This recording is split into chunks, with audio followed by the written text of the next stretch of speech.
네, 제가 지저스 에이전트라고 제목을 붙여봤습니다. 네,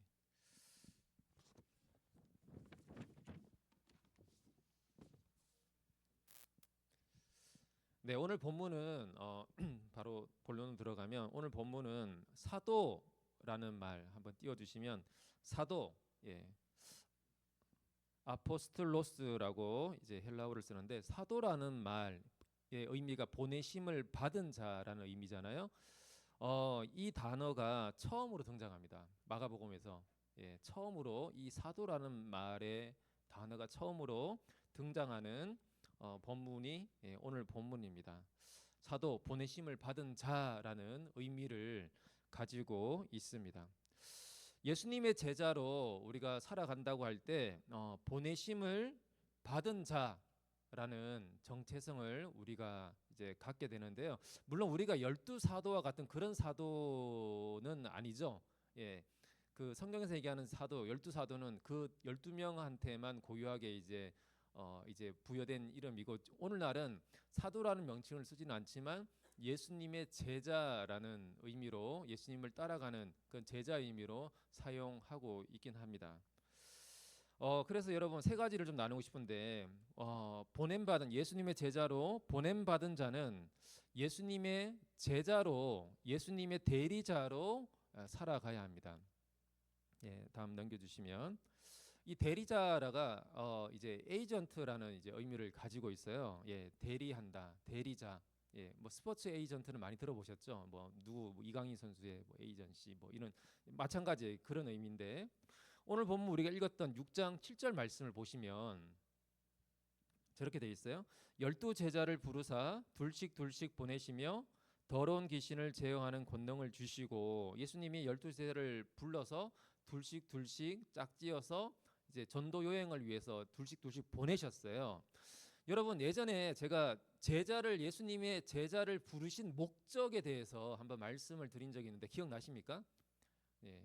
기억나세요? 기억나면 안 되는데 기억 안 나실 줄 알고 마가복음 3장에 보면 이렇게 돼 있어요. 예수님이 제자들을 부를 때 또 산에 오르서 자기가 원하는 자들을 부르시니 나온지라 이에 열두를 세우셨으니 이는 자기와 함께 있게 하시고 또 보내사 전도도 하며 귀신을 내쫓는 권능도 가지게 하려 하심이라. 그러니까 예수님이 제자를 부르신 목적이 뭐냐 하면 크게 두 가지로 요약할 수 있는데 자신과 함께 있게 하기 위해서 불렀다는 거죠.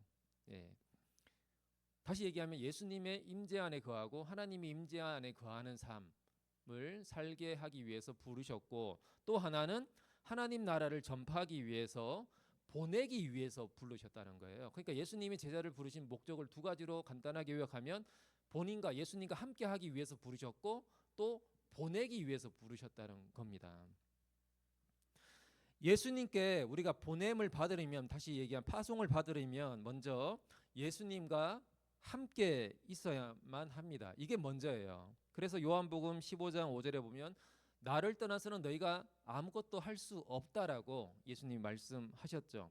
그러니까 예수님과 함께 있는 것, 예수님 안에 임재 안에 거하는 것을 모르는 사람이 예수님께 보냄을 받을 수는 없습니다. 예수님과 함께 있는 제자는 또 함께 있는 것에 머물지 않고 반드시 보냄을 받습니다. 어디로요? 세상으로. 세상으로 보냄을 받는다라는 것을 우리는 말씀을 통해서 알 수 있습니다. 우리가 오늘 이렇게 주일날 예배 모이잖아요.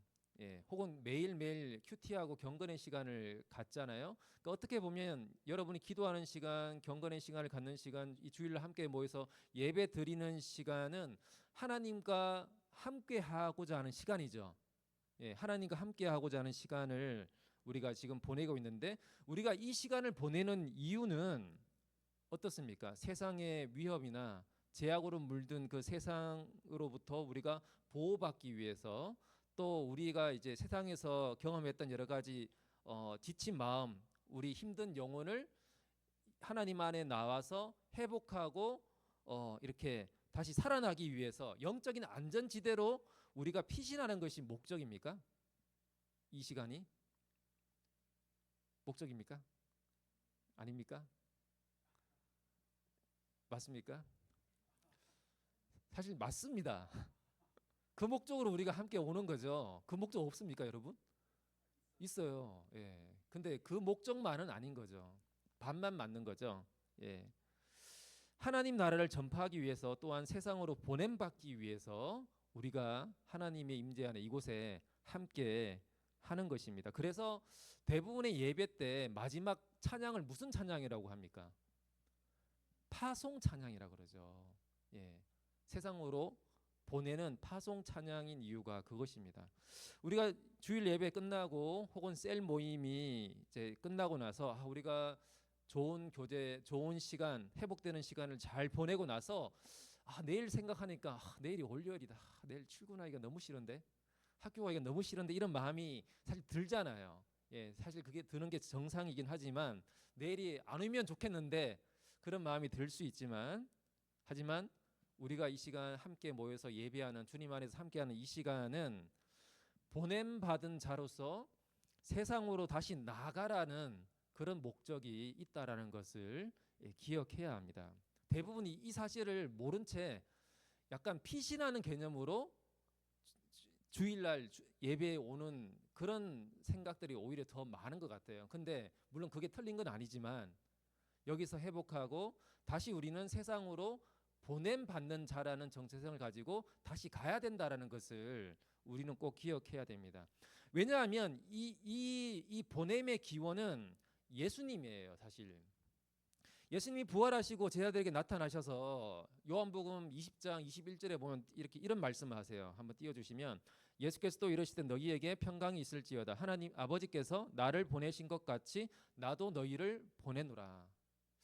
이게 굉장히 엄청난 말씀인데 아버지께서 나를 보내신 것 같이 나도 너희를 보내노라. 그러니까 예수님이 하나님은 어떻게 존재하세요? 하나님은 어떻게 존재하세요? 갑자기 어려운 질문을 드리지만 하나님은 어떻게 존재하시냐면 하나님은 공동체로 존재하세요. 그게 삼위일체인 거죠. 예, 삼위일체. 세 분 하나님이 한 분으로 이렇게 계시잖아요. 그래서 하나님은 공동체로 존재하시는 분이에요. 그러니까 하나님의 속성 자체가 공동체예요. 그래서 영원 전부터 그 삼위일체 속에서 함께 하셨던 그 성자 예수님이 성부 하나님으로부터 이 세상으로 보냄을 받아서 성육신 하신 거잖아요. 그러니까 예수님이 삼위일체 하나님과 함께 계셨다가 보냄을 받으셨습니다. 그래서 아버지께서 나를 보내신 것 같이 나도 너희를 보내노라. 그러니까 이 말을 다르게 이렇게 잘 곱씹어 보면 예수님이 보냄 받은 것과 제자들이 보냄을 받는 것을 거의 동등하게 취급하고 있어요. 그러니까 예수님이 성부 하나님으로부터 보냄을 받는 것과 예수님이 제자들을 보내는 것을 거의 동등하게 취급을 하고 있습니다. 그러니까 되게 엄청난 거죠. 여러분이 세상으로 보냄을 받는다라는 것은 예수님이 성부 하나님으로부터 이 땅에 성육신하도록 보냄을 받은 것과 거의 비슷한 맥락으로 여러분을 보내고 있다라는 것을 성경은 우리에게 말해주고 있습니다.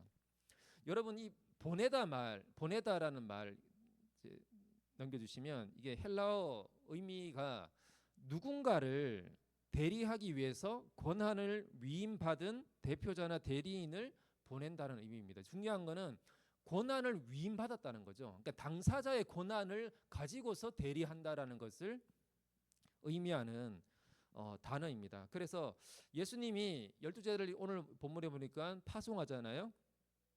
12제자들이 예수님 대신 보냄을 받아서 예수님이 하신 일들을 대신 하는 것이 혹은 전도 선교라고 우리는 이해할 수 있습니다. 근데 여러분 예수님이 무슨 일을 하셨습니까? 제자들이 예수님을 대리해서 일을 한다고 보냄을 받았는데 예수님이 무슨 일을 하셨나요?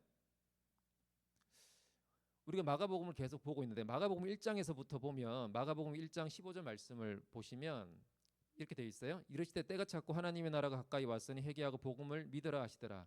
그러니까 예수님이 회개와 하나님 나라의 복음을 선포하셨어요. 예. 그리고 나서 마가복음 1장 이후로 이어지는 이야기들을 보시면 예수님이 귀신을 내어 쫓고 병자들을 고치는 사역들 이야기들이 계속해서 이렇게 연결되고 있다라는 것을 여러분 잘 알 수 있습니다. 그러니까 하나님 나라의 복음을 선포하는 것과 귀신을 내쫓는 것, 죽기라고 하죠. 죽기와 병고침, 치유가 밀접하게 계속해서 연결되고 있다라는 것을 마가복음을 읽어보시면 잘 알 수 있습니다. 그러니까 예수님의 이 제자들은 예수님 대리자잖아요. 예수님의 대리자로서 이렇게 보냄을 받았는데, 그럼 예수님처럼 하려면 이들도 능력이 있어야 돼요. 그래서 오늘 본문 6장 7절을 보세요. 12제자를 부르사 둘씩 보내시며 더러운 귀신을 제어하는 권능을 주시고, 그래서 예수님이 권능을 주신 거예요. 누가복음의 병행 구절을 보면 9장 1절에 보면 뭐라고 되어 있습니까? 모든 귀신을 제어하며 병을 고치는 능력과 권위를 주시고, 여기는 병을 고치는 능력까지 추가해서 얘기하고 있습니다. 그래서 오늘 본문 6장 12, 13절 보세요. 제자들이 나가서 회개하라 전파하고 많은 귀신을 쫓아내며 많은 병자에게 기름을 발라 고치더라.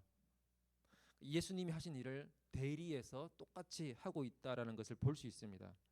보냄받은 제자들은 예수님의 대리자가 되어 예수님처럼 똑같이 행합니다. 여러분, 그러면 오늘날 예수님의 제자로서 예수님의 대리자인 우리, 혹은 예수님의 대리자라고 모인 이 공동체 교회는 축기와 병고침을 행해야지만 예수님의 대리자가 될 수 있을까요?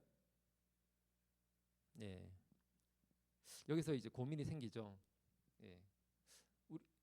그래야 되는데 현재 우리의 모습은 그 정도까지는 아니야. 자, 이런 이제 부담이 들면 어떻게 해야 되겠습니까? 열심히 기도하겠죠. 그래서 열심히 기도하는 교회들이 있습니다. 그래서 때로 어느 교회는 축기나 병고침의 역사가 강하게 나타나는 교회들도 있습니다. 물론 이제 그런 일들이 하나님 나라가 임한다라는 증거이면 틀림없어요. 예. 근데 또 모든 교회가 그러지는 않은 것 같아요. 여러분, 예수님 당시에는 사탄과 죄에 눌린 주된 현상이 귀신 들림과 질병들이었습니다. 예, 그게 사탄의 권세 아래 살아가는 사람들의 나타나는 주된 현상들이었어요. 그래서 예수님이 사탄을 몰아내고 하나님 나라가 임했다라는 것을 가장 강력하게 드러내는 증거로서 축기와 병고침의 역사들이 많이 일어났다라고 볼 수가 있습니다. 그러면 여러분이 예수님의 제자로서 세상에 보냄받은 여러분의 일터, 학교, 여러분의 그 일상에서는 어떨까요? 여러분의 일상에서는 죄와 사탄의 권세 아래 매여 있는 주된 현상들이 무엇입니까? 그러니까 여러분들을, 우리를 세상의 빛과 소금으로 부르셨잖아요. 그러니까 세상에 가서 빛과 소금 역할을 하라고, 또 그런 능력을 주신다라고 말씀하셨는데, 그러면 우리가 있는 그 삶의 현장에서 빛과 소금의 역할을 감당하면서 하나님 나라를 선포한다라는 것은 어떤 의미일까요? 그러니까 여러분이 있는 삶의 현장에서 귀신 들린 사람들이 많다면 여러분이 그 일을 하는 게 맞는 것 같아요. 여러분이 삶의 현장에서 정말 질병 아픈 사람들이 많다면 그 일을 하라고 부르신 게 맞을 것 같아요. 근데 대체로 여러분이 있는 곳에는 귀신 들린 사람이 많거나 정말 병자들이 많거나 그러지는 않을 것 같아요. 물론 세림자면 다를 것 같아요. 병원에서 일하기 때문에 병자들이 많을 것 같아요. 근데 대부분 여러분들은 여러분 또래에 비슷한 사람들, 대부분 그렇게 아프지 않잖아요. 예. 대부분 건강하죠. 근데 마음이 아픈 사람들은 많이 있을 것 같아요. 정말 마음이 깨지고 아픈 사람들은 워낙 주변에 많으니까.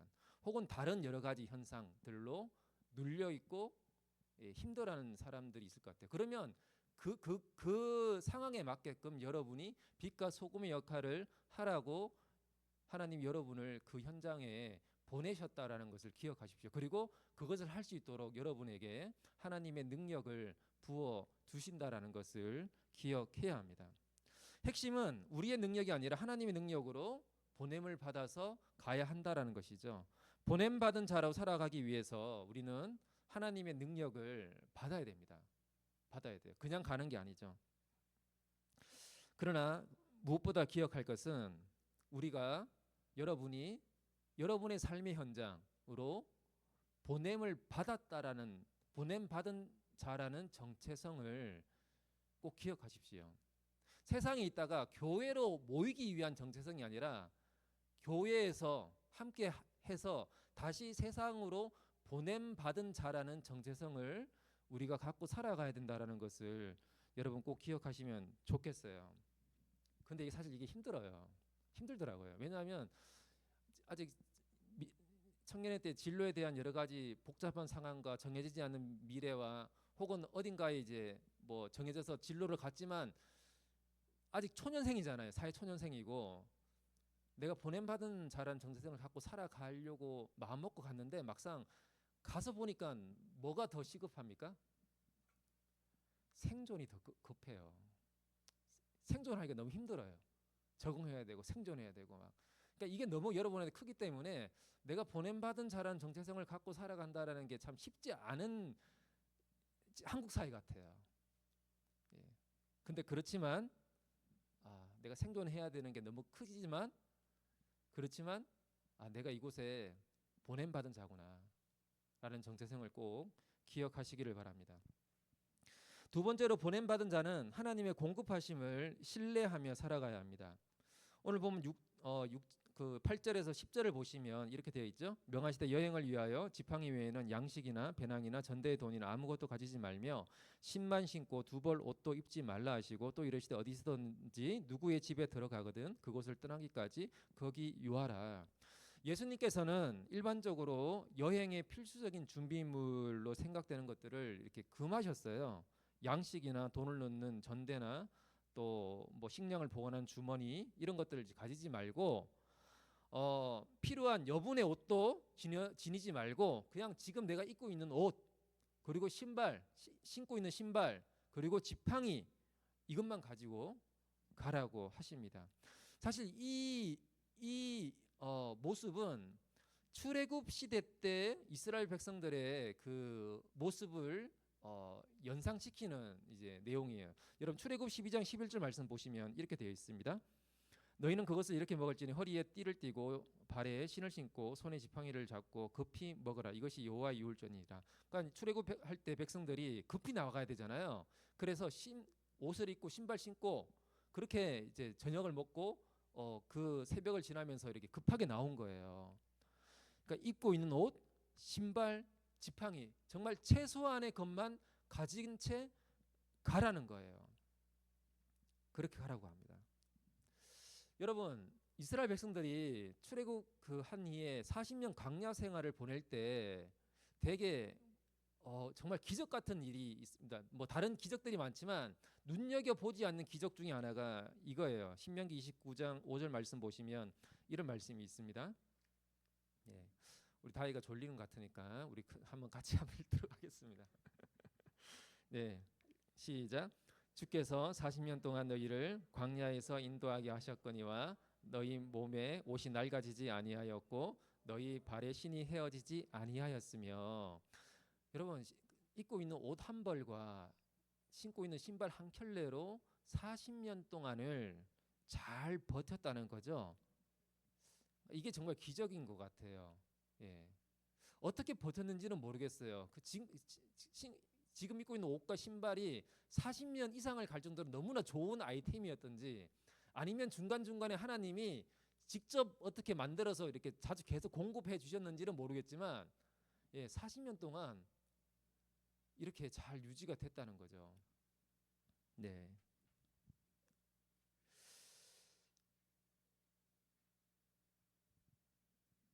보냄받은 예수님의 제자는 하나님이 공급하신다라는 것을 신뢰하면서 이 세상으로 가야 합니다. 우리는 어떤 권세나 권력이나 뭔가 잘 갖추고 이렇게 보여줄 만한 것을 잘 갖추고 나서 가고 싶잖아요. 이게 자본주의 시대에서 참 이게 어려운 것 같아요. 일단 내가 잘 기반을 잘 닦아놓고 확보하고 나서 그 다음에 이렇게 가고 싶은 마음이 많이 드는데 그게 아니라 지금 최소한의 것만 가지고 있으면 그냥 하나님을 신뢰하고 가라는 거죠. 잘 갖춰지지 않은 상태로 그냥 최소한의 것만 갖추고 그렇게 세상으로 나아가라고 말씀하고 있습니다. 여러분 우리는 뭔가 내가 잘 갖추고 나서야 전도가 잘 될 것이라고 생각하는 경향들이 있습니다. 내가 예수님 믿었더니 옷 한 벌이었는데 주님이 축복하셔서 옷 5벌이 되었어. 이렇게 갖추고 나서 너도 예수님 믿어봐. 그러면 너도 그렇게 잘 갖춰줄 수 있고 뭔가 또 문제가 잘 해결될 수 있을 거야. 그러니까 이렇게 가야지 전도할 때 더 수월하다고 생각할 수 있잖아요. 근데 그게 아니라는 거예요. 그래서 선교학자 중에 한 분이 이런 얘기를 했어요. 약함과 빈곤이 사람들이 회개할 선포의 효과적인 수단이다. 이런 얘기를 했어요. 그러니까 복음 전도의 효과적인 수단이 잘 갖춰서 가는 게 아니라 그냥 없는 대로, 빈곤한 대로, 갖춰지지 않은 상태로 그렇게 가는 것이 오히려 그게 복음 전도의 비밀이다라는 것을 얘기하고 있습니다.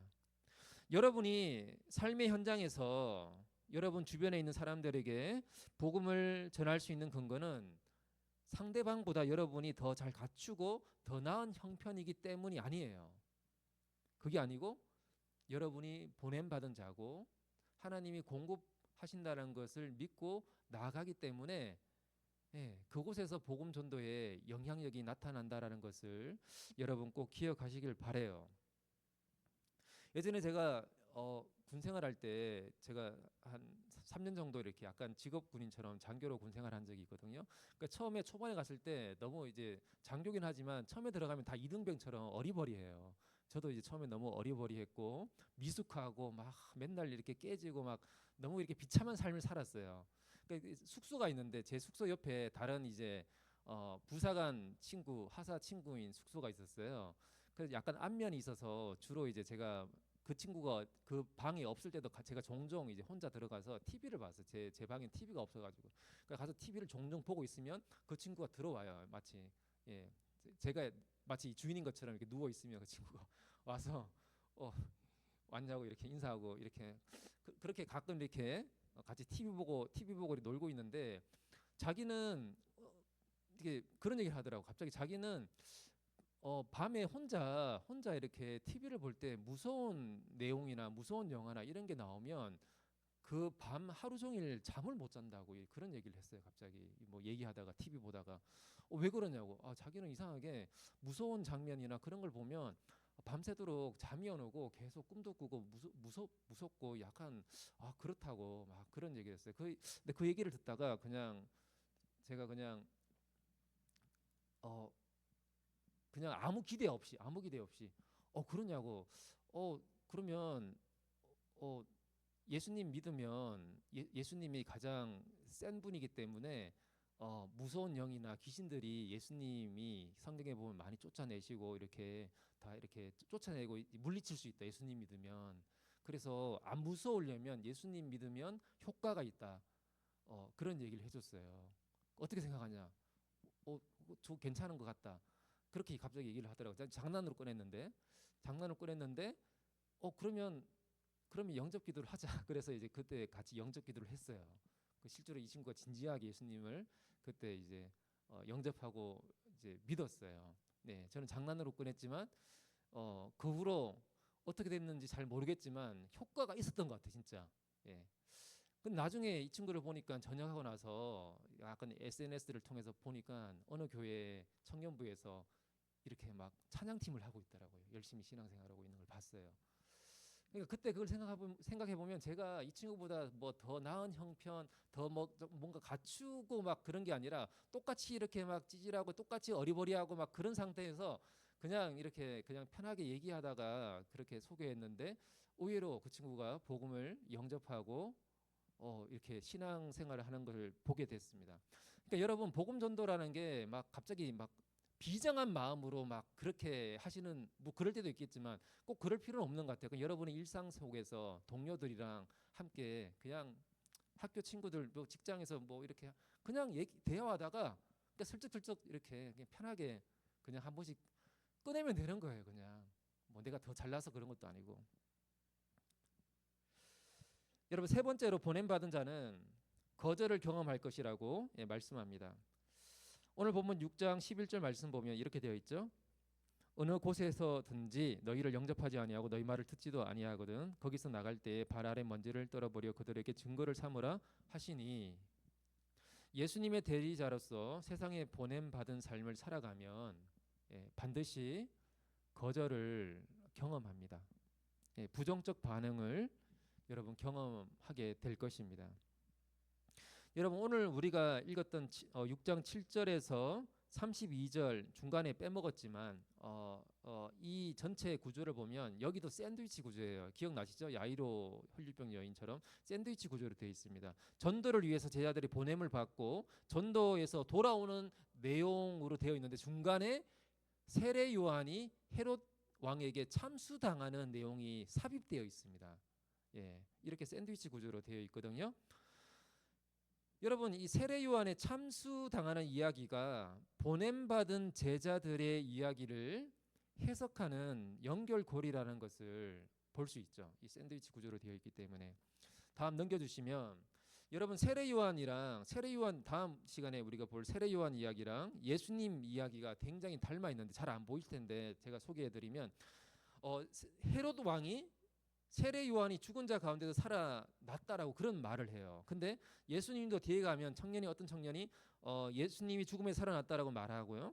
헤롯 왕이 사람을 요한에게 보내는 내용이 나오는데 예수님이 12제자를 보내신다라는 내용이 나오죠. 세례 요한이 잡히고 가두게 되는 그런 단어들이 사용될 때 예수님도 잡히고 가두게 된다라는 내용이 나오고요. 잔치 때 마지못해서 승낙한 통치자 헤롯 왕에게 세례 요한이 고난을 당하죠. 예수님도 절기 때 마지못해서 승낙한 그 빌립 통치자에게 고난을 당합니다. 헤롯 왕은 요한을 의롭고 거룩한 사람이라고 생각은 했어요. 근데 그 총독 빌라도죠. 총독 빌라도도 예수님을 악한 일을 행할 사람이 아니라고 그렇게 생각을 합니다. 통치자가 헤롯 왕이 요한을 두려워하는 내용이 나오고요. 그리고 빌라도도 예수님을 두려워하는 내용이 뒤에 나옵니다. 이 잔치 때 세례 요한의 머리가 잘리게 되죠. 그리고 예수님도 제자들과 마지막 만찬 때 예수님이 몸이 찢기고 살이 찢기고 피가 흐르는 그 퍼포먼스를 보여주시죠. 세례 요한은 엘리야로 불리기도 합니다. 예수님도 엘리야로 그렇게 불리기도 합니다. 그리고 제자들이 세례 요한의 시신을 가져다가 장사하죠. 마가복음 뒷부분에 보면 또 예수님의 그룹 중에 있는 제자들 중에 아리마대 요셉이 예수님의 시신을 가져다가 장사하는 내용이 나옵니다. 그러니까 이 세례 요한의 다음 시간에 볼 세례 요한의 그 인생 여정의 스토리가 예수님의 이제 앞으로 펼쳐질 이야기랑 굉장히 유사하다는 걸 볼 수 있습니다. 그러니까 세례 요한에게 일어날 일들이 예수님에게도 일어날 것을 보여줍니다. 바꾸어 얘기하면 예수님이 당하실 일을 세례 요한이 미리 당하고 있다라는 것을 보여주는 거죠. 이걸 다르게 얘기하면 장차 예수님이 겪으실 일을 예수님의 제자들도 겪게 될 것이다라는 것을 보여줍니다. 그래서 이 이야기 구조, 샌드위치 구조는 제자들의 운명이 예수님도 마찬가지지만 세례 요한의 운명과 분명히 연관되어 있다라는 것을 암시합니다. 여러분 예수님이 사람들로부터 미쳤다라고 이렇게 평가받잖아요. 사탄의 힘을 빌어서 귀신을 내어 쫓는다, 미쳤다 이런 평가받잖아요. 그리고 안식일을 어긴다라고 살해 위협을 받기 시작하죠. 그라사 땅에 갔다가 거부당하죠. 고향에 갔는데 지난번에처럼 배척당하죠. 공생애 내내 예수님은 종교 지도자들로부터 거부와 공격을 받습니다. 또 세례 요한도 마찬가지죠. 헤롯 왕에게 옳은 소리 했다가 미움을 받고 죽임을 당합니다. 그러니까 이 이야기 전체는 예수님을 따라서 세상으로 보냄받는 예수님의 제자들도 너희들도 그럴 것이다 라는 것을 우리에게 말씀해 줍니다.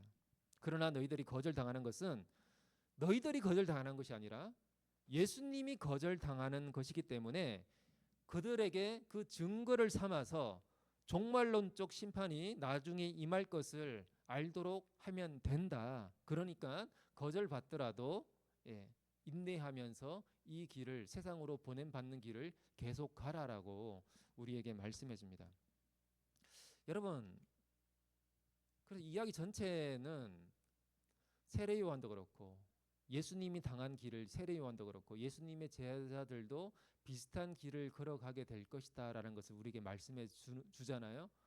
그렇기 때문에 우리한테 이런 질문을 던져주는 것 같아요. 그래서 여러분도 예수님의 제자가 되고 싶습니까? 되고 싶어요? 고개를 끄덕끄덕 했는데 정말요? 비슷한 운명을 비슷한 길로 가게 되는데 네, 예, 좋습니다. 예, 그런 믿음의 고백을 주님이 참 기쁘게 생각하실 것 같아요. 너희들도 예수님의 길을 따라가겠냐? 이런 질문을 우리에게 던져주고 있습니다. 저에게 만약에 예수님의 제자가 되고 싶으냐라고 질문한다면 제가 여러분 나이 때는 물론이죠. 제가 예수님을 따라가겠습니다. 제 모든 삶을 다 드리면서 따라가겠습니다. 라고 저도 그렇게 고백했던 것 같아요. 젊었을 때, 한창 은혜가 있을 때. 근데 지금 저에게 그런 질문을 한다면 솔직한 심정으로는 주님 따라가고는 싶지만 제가 잘 따라갈 수 있을지 모르겠어요. 솔직히. 이게 솔직한 마음인 것 같아요. 왜 그러냐면 그거 아세요? 어린 아기가 주사를 한 번도 안 맞아본 아기가 너 이거 주사 안 맞으면 엄마가 너 안 데려간대. 너 주사 맞아야지만 엄마가 너 데려갈 거야. 어떡할 거야? 어떡할 거야? 그러면 아기가 뭐라고 할까요? 엄마랑 떨어질 수 없으니까 주사 맞을 거예요. 이렇게 얘기하겠죠. 주사를 한 번도 안 맞아본 아기가 근데 주사를 몇 번이나 맞아봐도 주사의 고통을 너무 격렬하게 체험한 아기한테 너 주사 안 맞으면 엄마 안 데려간대. 주사 맞을 거야? 말 거야? 물어보면 쉽게 대답할까요? 그러지 않아요. 그러니까 여러분이 한 번도 재정적으로 힘들어 보지 않았고 누군가의 관계에 깊은 단절의 상처를 받아보지 않았고 혹은 안정적인 삶이 흔들려 보지 않은 상태에서 기꺼이 나를 따라오겠니?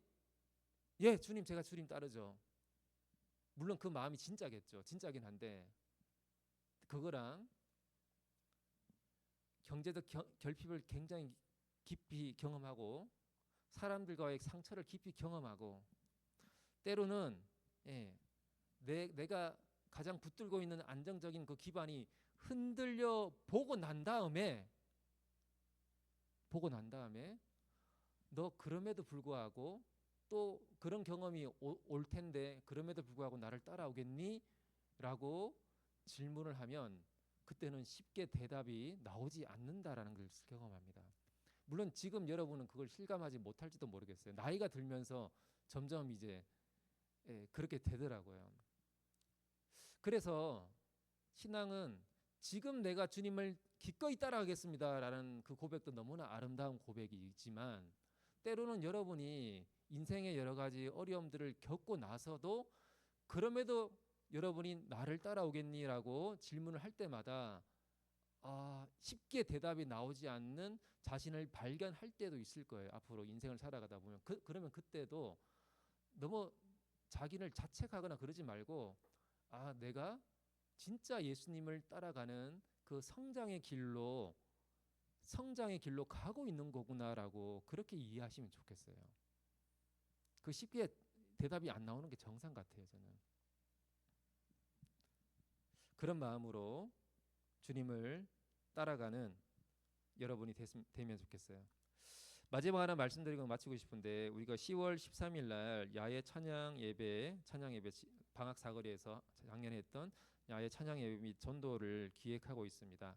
가서 야외에서 찬양 예배를 드리고 주변 사람들한테 이렇게 전도용품을 나눠드리고 이렇게 찾아가보는 그런 걸 해볼 텐데 제자들의 심정 둘씩 보냈던 제자들의 심정을 그 기회를 통해서 경험하고 체험하고 예수님의 마음 부르심을 다시 한번 되새기는 그런 또 시간이 되면 좋겠고 이 일을 위해서 또 함께 준비하고 기도해 갔으면 좋겠습니다.